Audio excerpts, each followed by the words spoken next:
પ્રિય મિત્રો, મારા જીવનની પહેલી નવલકથા હું તમારા સમક્ષ રજૂ કરી રહ્યો છું.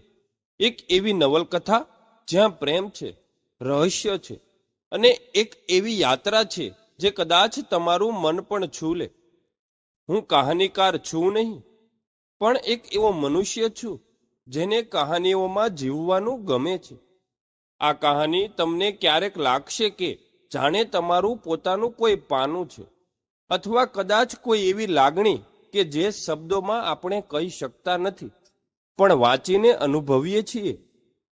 હું આશા રાખું છું કે તમને આ મારી નવી નવલકથા ભવ્ય વારસો ખૂબ જ પસંદ આવે. પ્રકરણ 1. અજાણી ઓળખની શરૂઆત. સુરત શહેરના હૃદયમાં આવેલી પોળની એક સાંકડી શેરીમાં, જ્યાં જૂની હવેલીઓ એકબીજા સાથે ખંભે ખંભા મિલાવીને ઊભી હતી, ત્યાં રાહુલનું જીવન એકદમ શાંત નદીની જેમ વહી રહ્યું હતું. 20 વર્ષનો રાહુલ, જે LSJ કોલેજમાં કોમર્સના છેલ્લા વર્ષમાં વિદ્યાર્થી હતો, પોતાના વડીલ માતા પિતા સાથે 2 માળની એક નાનકડી હવેલીમાં રહેતો હતો. આ હવેલી તેમના પરિવારની ઘણી પેઢીઓથી હતી, જો કે સમયની થપાટોએ તેની ચમક ઝાંખી પાડી દીધી હતી. રાહુલનો દિવસ એક નિયમિત ક્રમમાં ચાલતો હતો. સવારે વહેલા ઉઠીને કોલેજે જવું, લેક્ચર્સમાં ધ્યાન આપવું, મિત્રો સાથે કેન્ટીનમાં ચાની ચુસ્કીઓ ભરવી અને ક્યારેક સાંજે પિતાની જૂની પણ ભરોસાપાત્ર કરિયાણાની દુકાનમાં હિસાબ કિતાબમાં મદદ કરવી. આ તેનો રોજિંદા જીવનનો ભાગ હતો. રાત્રે દિવસભરના શ્રમથી થાકેલો રાહુલ પોતાના સાદા પલંગ પણ આદો પડતો અને તરત જ ઊંઘીને આગોશમાં સરી જતો. તેનું જીવન શાંત, સરળ અને કોઈ મોટા ઉતાર ચઢાવ વિનાનું હતું. પરંતુ છેલ્લા કેટલાક અઠવાડિયાથી રાતની શાંતિમાં એક અજીબ પ્રકારની ખલેલ અનુભવાઈ રહી હતી. રાહુલને વિચિત્ર અને અસામાન્ય સપનાઓ આવવા લાગ્યા હતા. શરૂઆતમાં તો આ સપનાઓ માત્ર ધૂંધળી છબીઓ અને અસ્પર્શ અવાજોના રૂપમાં હતા, જેને તે જાગ્યા પછી તરત જ ભૂલી જતો હતો. પરંતુ જેમ જેમ દિવસો વીતતા ગયા, તેમ તેમ આ સપનાઓ વધુ રંગીન અને જીવંત અને સ્પર્શ બનવા લાગ્યા. કેટલીક રાતોમાં તે પોતાને એક ભવ્ય અને વિશાળ મહેલમાં જોતો, જેની દિવાલો કિંમતી પથ્થરોથી જડેલી હતી અને જ્યાં રેશમી વસ્ત્રો પરિધાન કરેલા સેવકો આમ તેમ ફરતા હતા. ક્યારેક તો એક વિશાળ દરબારમાં બેઠેલો મહેસૂસ કરતો, જ્યાં સોના અને ચાંદીથી જજ સિંહાસન પર કોઈ અજાણી વ્યક્તિ બિરાજમાન હતી અને લોકો તેને ઊંડા આદર અને નમન કરી રહ્યા હતા. આ સપનાઓ એટલા વાસ્તવિક લાગતા હતા કે જાગ્યા પછી પણ રાહુલને થોડીવાર માટે એ ભ્રમ રહેતો કે તે હમણાં જ કોઈ બીજી દુનિયામાંથી પાછો ફર્યો છે. એક રાત્રે જ્યારે આ સપનાઓની સિલસિલો ચાલુ હતો, ત્યારે સપનાની દુનિયામાં એક નવો અને વધુ રહસ્યમય વળાંક લીધો. રાહુલે જોયું કે તે એક અત્યંત શાંત અને રમણીય બગીચામાં ચાલી રહ્યો છે. આસપાસ જાત જાતના રંગબેરંગી ફૂલો ખીલેલા હતા, જેની સુગંધ હવામાં ફેલાયેલી હતી અને પક્ષીઓ મધુર સ્વરમાં ગીતો ગાઈ રહ્યા હતા.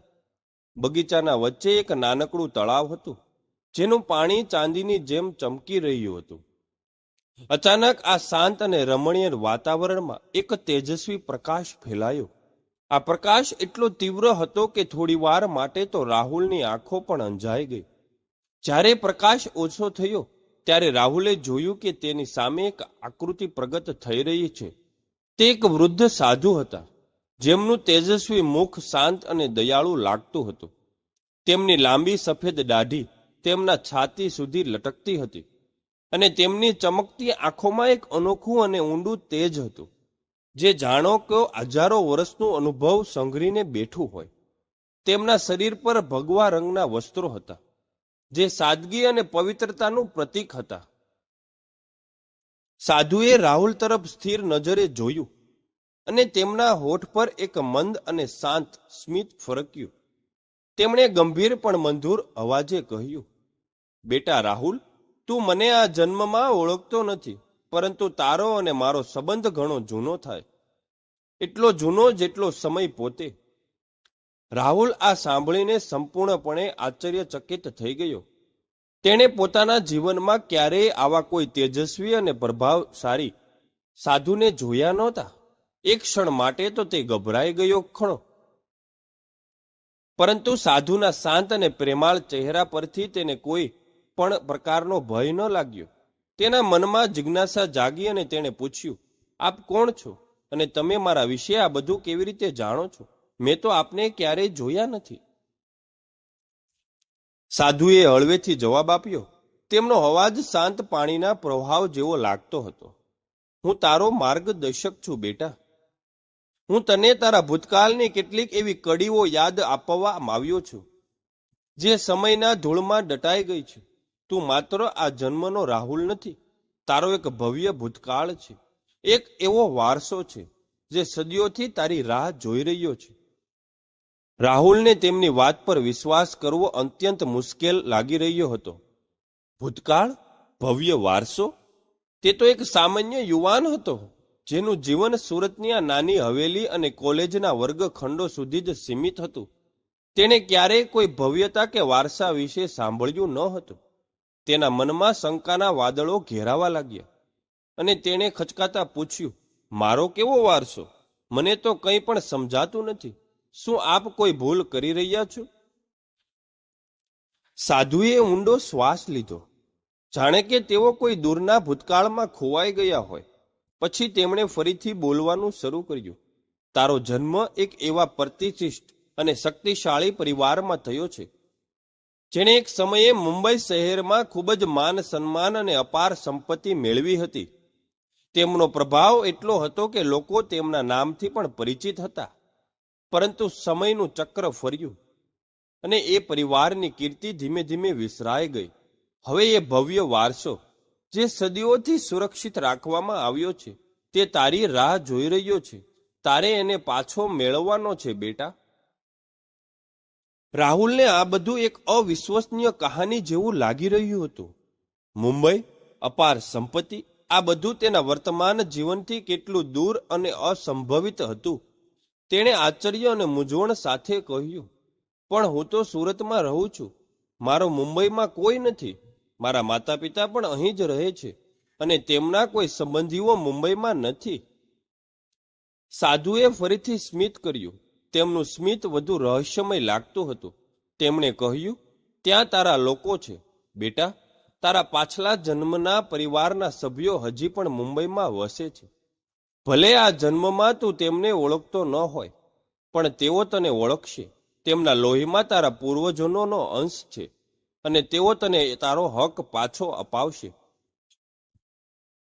સાધુએ પોતાની વાત આગળ વધારતા કહ્યું, અને માત્ર સંપત્તિ જ નહીં રાહુલ, તારામાં એક વિશેષ અને ગુપ્ત જ્ઞાન પણ છે જે તારા પાછલા જન્મની ભેટ છે. એ જ્ઞાન સામાન્ય લોકો માટે દુર્લભ છે અને તે તને આ નવા અને અજાણ્યા માર્ગ પર આગળ વધવામાં મદદ કરશે.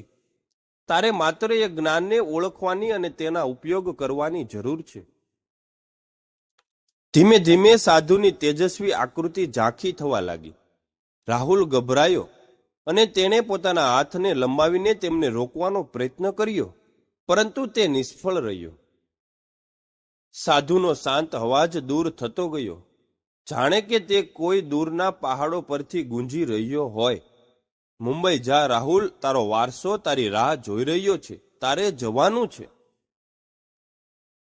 અને પછી રાહુલની આંખ અચાનક ખુલી ગઈ. તે પોતાના પલંગ પર બેઠો થઈ ગયો. તેનું શરીર પરસેવાથી રેબઝેબ હતું અને તેનું હૃદય એક અજાણ્યા ભય અને ઉત્તેજનાથી જોરથી ધડકી રહ્યું હતું. શું આ બધું માત્ર એક વિચિત્ર સપનું હતું? પણ તે એટલું વાસ્તવિક કેમ લાગતું હતું? સાધુના શબ્દો હજી પણ તેના કાનમાં ગૂંજી રહ્યા હતા. મુંબઈ, વારસો, પાછલો જન્મ, ગુપ્ત જ્ઞાન, આ બધું શું હતું? અને તેનો તેના સામાન્ય જીવન સાથે શું સંબંધ હોઈ શકે? બીજા દિવસે કોલેજમાં પણ રાહુલનું મન અભ્યાસમાં લાગ્યું નહીં. તેના મગજમાં ફક્ત રાતના સપના અને સાધુના રહસ્યમય શબ્દો જ ઘુમરિયા કરતા હતા.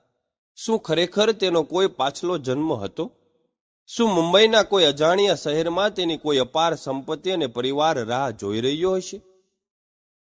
આ વિશ્વસનીય વિચારોએ તેના રોજિંદા જીવનની શાંતિને ભંગ કરી નાખી હતી. તેણે પોતાના નજીકના મિત્રો સાથે આ વિચિત્ર સપના વિશે વાત કરવાનો વિચાર કર્યો, પરંતુ પછી તેને લાગ્યું કે તેઓ તેની મજાક ઉડાવશે અથવા તેને માનસિક રીતે અસ્વસ્થ સમજશે. સાંજે ઘરે આવીને તેણે અચકતા પોતાના માતા પિતા સાથે રાતના સપના વિશે વાત કરવાનો પ્રયત્ન કર્યો, પરંતુ તેમણે આ બધું કાલ્પનિક અને વધુ પડતા વિચારોનું પરિણામ ગણાવ્યું. તેમણે તેને આવી બાબતોમાં વધુ ધ્યાન ન આપવા અને પોતાના અભ્યાસ પર ધ્યાન કેન્દ્રિત કરવાની સલાહ આપી. તેમના માટે આ બધું એક યુવાનના મગજની તરંગો સિવાય બીજું કંઈ ન હતું. રાત ફરીથી આવી અને રાહુલ ફરીથી એ જ સાદા પલંગ પર સૂઈ ગયો. તેના મનમાં હજી પણ સાધુના રહસ્યમય શબ્દો ગુંજતા હતા. શું આજે રાત્રે ફરીથી તે સાધુ તેને દેખાશે? શું તે તેના મુંબઈ જવા માટે કોઈ વધુ સ્પષ્ટ સંકેતો આપશે? રાહુલ એક અજાણી અધીરાય અને ઉત્સુકતા સાથે રાત વિતાવવાની રાહ જોવા લાગ્યો. અને પછી ધીમે ધીમે તેની આંખો ઘેરાવા લાગી અને તે ઊંઘની આગોશમાં સરી ગયો. સપનાની દુનિયા ફરીથી તેના મગજમાં આકાર લેવા લાગી. શું રાહુલને આજે રાત્રે ફરીથી એ જ રહસ્યમય સાધુ સંત દેખાશે? શું સાધુ તેને મુંબઈ જવા માટે કોઈ ચોક્કસ અને સ્પષ્ટ માર્ગદર્શન આપશે? અને જો રાહુલ આ બધા પર વિશ્વાસ કરીને મુંબઈ જવાનો નિર્ણય લેશે, તો ત્યાં તેને શું જોવા મળશે? શું ખરેખર તેનો કોઈ ગુપ્ત વારસો તેની રાહ જોઈ રહ્યો હશે? કે આ બધું માત્ર તેના મગજની એક ભ્રમણા છે? અને સૌથી મોટો સવાલ એ છે કે જો કોઈ વારસો હશે, તો તેના પડાવવા માટે શું કોઈ દુશ્મનો પણ હશે? તે બધું જ જોઈએ આપણે આગળના પ્રકરણમાં. ક્રમશઃ